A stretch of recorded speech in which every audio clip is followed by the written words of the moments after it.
Jesus met two fishermen and told them he could make them fishers of men. Even the word nun in the Aramaic means fish.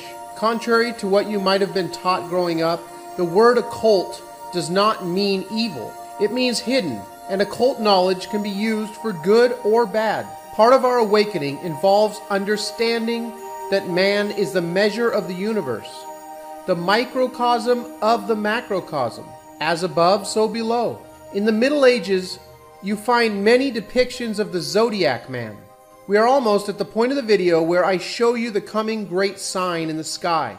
But I think now would be a great time to discuss one more little known fact, or at least fact in my humble opinion. Leonardo da Vinci studied the occult and said that the human organism was an analogy for the universe.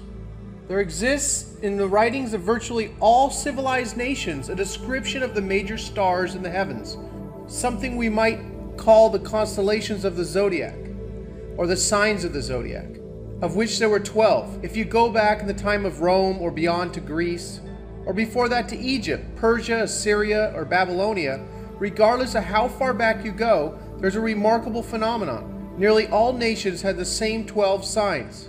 I would now like to show you what many believe is the true hidden message in the Last Supper. If you look from left to right, you will see groupings of 3 disciples. The first 3 representing spring, the next 3 representing summer, with Jesus depicting the sun, the following 3 disciples representing fall, and the final 3 representing winter. At the head of the table is the man with his hands on the table in the position of a ram, like he is about to ram something. Well, he happens to be Aries, the ram. And next to him is Taurus the bull, who has his arm wrapped around the neck of Gemini, the twins, showing you with his hands, the twin hands.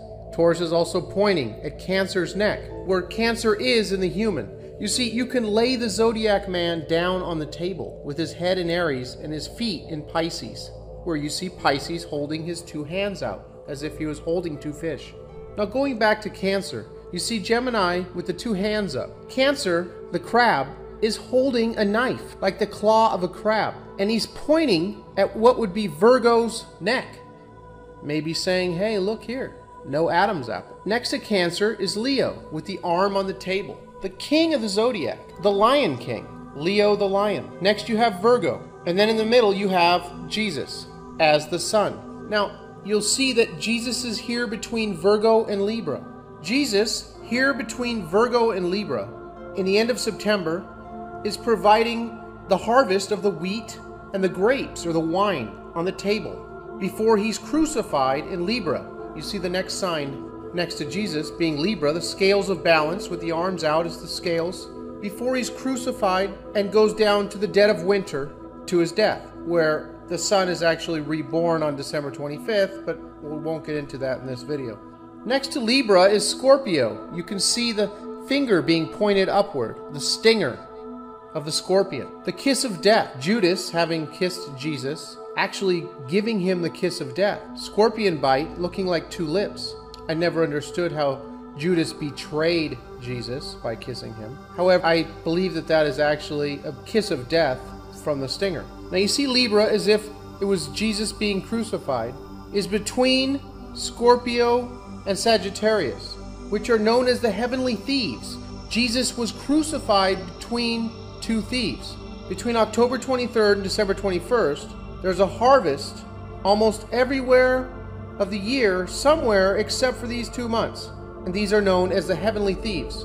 Making up the winter signs, you have Capricorn, and next to him is Aquarius, with his hands positioned as if he was emptying a pitcher of water. And at the end of the table, you have the man with his 2 upward hands, which would be holding the 2 fish. Now, I understand that a lot of people are just going to think this is all totally bonk, totally ridiculous. However, I also believe that there's going to be some who are in a certain frequency that will be able to look at this and probably do their own research and be able to see something here that they had never seen before. Something that very intriguing, making them think of what's really happening here.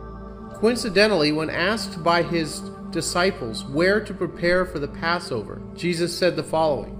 And he said unto them, Behold, When you are entered into the city, there shall a man meet you, bearing a pitcher of water. Follow him into the house where he entereth in.